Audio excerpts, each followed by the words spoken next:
தந்தை, மகன், தூய ஆவியின் பெயரால் ஆமென். எங்கள் அன்பான இறைவா, உம்மை போற்றி புகழுகிறோம், தாழ்மையோடு ஆராதிக்கிறோம், உமக்கு நன்றி கூறுகிறோம். எங்களை முழுவதையும் உமக்கு ஒப்புக் கொடுக்கிறோம்.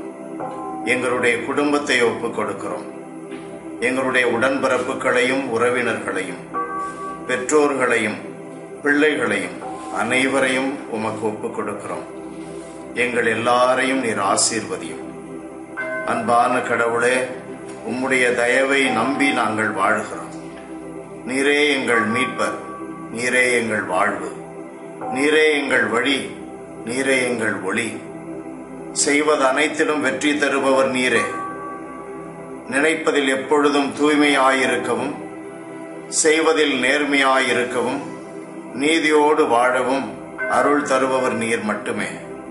காரணம், உண்மையின் ஊற்று நீர், நீதியின் இலக்கணம் நீர், அன்பின் ஆதாரம் நீர். ஆண்டவரே, உம்மை என்றும் பற்றி கொண்டு நலவாழ்வு வாழ எங்களுக்கு அருள்வீராக. எங்கள் ஆண்டவரும் உமது அன்பு மகனுமாகிய இயேசுவின் பெயரால் மன்றாடுகின்றோம். உயிருள்ள எங்கள் நல்ல தகப்பனே, ஆமென், ஆமென். புனித மத்தேயு எழுதிய பரிசுத்த நற்செய்தியிலிருந்து வாசகம்.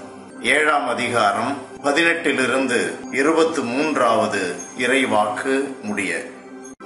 நல்ல மரம் நச்சு கனிகளை கொடுக்க இயலாது, கெட்ட மரமும் நல்ல கனிகளை கொடுக்க இயலாது. நல்ல கனி கொடாத மரங்கள் எல்லாம் வெட்டப்பட்டு நெருப்பில் எரியப்படும். இவ்வாறு போலி இறைவாக்கினர் யாரென அவர்களுடைய செயல்களை கண்டே இனம் கண்டுகொள்வீர்கள். என்னை நோக்கி ஆண்டவரே, ஆண்டவரே என சொல்பவரெல்லாம் விண்ணரசுக்குள் செல்வதில்லை. மாறாக விண்ணுலகில் உள்ள என் தந்தையின் திருவுளப்படி செயல்படுபவரே செல்வர். அந்நாளில் பலர் என்னை நோக்கி, ஆண்டவரே, ஆண்டவரே, உம் பெயரால் நாங்கள் இறைவாக்கு உரைக்கவில்லையா? உம் பெயரால் பேய்கள் ஓட்டவில்லையா? உம் பெயரால் வல்ல செயல்கள் பல செய்யவில்லையா என்பர். அதற்கு நான் அவர்களிடம், உங்களை எனக்கு தெரியவே தெரியாது. நெறிகேடாக செயல்படுவோரே, என்னை விட்டு அகன்று போங்கள் என வெளிப்படையாக அறிவிப்பேன். இது வாழ்வு தரும் கிறிஸ்துவின் நற்செய்தி. கிறிஸ்துவே உமக்கு புகழ். இயேசுவில் அன்பான சகோதர சகோதரிகளே, உங்களுக்கு என்னுடைய அன்பு நிறைந்த வாழ்த்துக்கள். திருமுழுக்கு யோவான் இயேசுவை பற்றி கேள்விப்படுகிறார். இயேசுவினுடைய செயல்பாடுகளை பற்றியெல்லாம் அடிக்கொரு முறை கேள்விப்பட அவரிலே இருக்கிற மெசியாவை அவர் கண்டுகொள்ளுகிறார். யோவான் நற்செய்தியிலே பார்க்கிறோம். முதல் அதிகாரம் அதில் 30வது வசனத்திலே அவர் தன்னுடைய சீடர்களை அவரிடம் அனுப்புகிறதை பார்க்கிறோம்.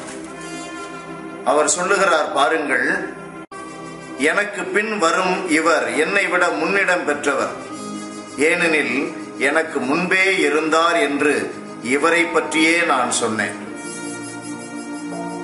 அதற்கு முந்தைய வசனத்திலே குறிப்பிடுகிறார், இதோ கடவுளின் ஆட்டுக்குட்டி. ஆட்டுக்குட்டியாம் இவரே உலகின் பாவங்களை போக்குபவர். அன்பானவர்களே, திருமுழுக்கு யோவானுடைய மிக பெரிய முயற்சி என்னவாக இருக்கிறது என்றால், தன்னுடைய சீடர்களை எல்லாம் சரியான பாதையிலே செலுத்துவதுதான். தான் மறைந்து போவதற்கு முன் மெசியாவிடம் இவர்களை எல்லாம் கொண்டு சேர்த்து விட வேண்டும். ஆகையினால் குறிப்பிட்டு சொல்லுகிறார், இவர்தான் உலகின் பாவங்களை போக்குகின்ற ஆட்டுக்குட்டி. அவரிடம் நிறைவான வாழ்வை கொண்டிருக்கின்ற அவரிடம் சீடர்களை எல்லாம் அனுப்பிவிட வேண்டும். தாம் மறைவதற்கு முன் இந்த காரியத்தை அவர் செய்துவிட வேண்டும். வந்த வேலையும் முடிந்து விட்டது என்று நிம்மதியோடு அவர் செய்ய சாகலாம். அதுதான் அவருடைய ஆசை. நாம் பார்க்கிறோம், இஸ்ரேல் மக்கள் என்ன எதிர்பார்த்து இருந்தார்கள்? ஒரு அரச மெசியாவை எதிர்பார்த்தார்கள். அரச மெசியாவை எதிர்பார்த்தார். காரணம் 2 சாமுவேல் புத்தகத்திலே 7வது அதிகாரம் அதில் 4 - 14 வரை பார்க்கிறோம். ஆண்டவராகிய கடவுள் சொல்லுகிறார், உன்னை விட்டு அரியணை அகலாது, உன்னிலிருந்து ஒருவரை உனக்கு பின் நான் ஒருவரை உயர்த்தி அவனது அரசை நான் நிலைநாட்டுவேன். 12வது வசனம். கடவுள் அப்படி ஒரு வாக்கு கொடுத்திருக்கிறதுனால காலங்காலமாய் தாவீதின் மரபிலிருந்து மக்கள், இஸ்ரேல் மக்கள் அப்படி மெசியாவை ஒரு அரச மெசியாவாக எதிர்பார்க்கிறார்கள். அரச மெசியாவாக எதிர்பார்க்கிறார்கள். ஆனால் வந்தது யார்? ஒரு எளிமையான மெசியா, ஒரு ஏழை மெசியா, ஒரு வேதனைப்படுகின்ற மெசியா. மக்களால் ஏற்றுக்கொள்ள முடியவில்லை. எசாயா புத்தகத்திலே நாம் வாசிக்கிறோம். 53வது அதிகாரத்திலே நாம் பார்க்க முடிகிறது. அதில் 1 - 12வது வசனம் வரை நமக்கு சொல்லப்படுகின்ற வார்த்தைகளை எல்லாம் வாசித்து பார்த்தால் எவ்வளவு வேதனைப்படுகின்ற மெசியா அவர். இகழப்பட்டார், மனிதரால் புறக்கணிக்கப்பட்டார், வேதனையுற்ற மனிதராயிருந்தார், நோயுற்று நலிந்தார். ஒவ்வொரு வசனத்தையும் வாசிக்க வாசிக்க எதிர்பார்ப்பது என்ன, கிடைத்திருப்பது என்ன? ஏணி வைத்தாலும் எட்டாது, பூமிக்கும் வானத்திற்கும் போல. எதிர்பார்த்தது அரச மெசியா.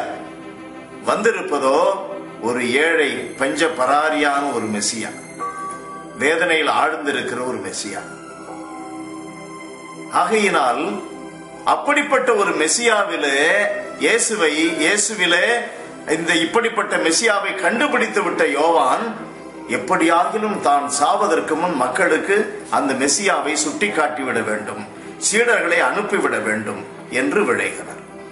அன்பிற்குரியவர்களே, இது நமக்கு தருகின்ற பாடம் என்ன? நாம் சாவதற்கு முன் நம்முடைய குடும்பத்தில் உள்ளவர்களுக்கு, நம்மோடு பழகுகின்றவர்களுக்கு எப்படியாகிலும் இயேசுவை சுட்டி காட்டி வாழ்ந்து அவர்களுக்கு அதை சொத்தாக விட்டு வைத்து விட்டு சாக வேண்டும். எப்படி ஆகிலும் நம்முடைய சாட்சிய வாழ்வு, நாம் மறைவதற்கு முன் இந்த சொத்தை தான் விட்டு போக வேண்டும். நிலத்தை நீ விட்டால் என்ன, வைத்தால் என்ன? அதை உன்னுடைய மகன், உன்னுடைய பேரன் ஆளப் போகிறான் என்று உனக்கு நிச்சயமாக தெரியுமா? நீ விட்டு வைக்கிற வீட்டில் உன்னை புதைத்து விட்ட பின்பு நீ அங்கே குடியிருக்க, உன்னுடைய பிள்ளைகள் குடியிருப்பார்கள் என்று உனக்கு தெரியுமா? ஆனால் ஒன்றை மட்டும் நீ விட்டு போனால் அது காலத்திற்கும் நீ யாருக்கு அதை கொடுக்கிறாயோ அவர்களோடு தங்கும். என்ன அது? இயேசு என்ற ஒப்பற்ற செல்வம். அதைத்தான் பவுலடியார் சொல்லுகிறார். 3:8 பிலிப்பியர்ல வாசிக்கிறோம். ஒப்பற்ற செல்வமாகிய கிறிஸ்துவை ஆதாயமாக்கிக் கொள்ள எல்லாவற்றையும் குப்பை என்று கருதுகிறேன். நீங்கள் God bless you. Praise the Lord.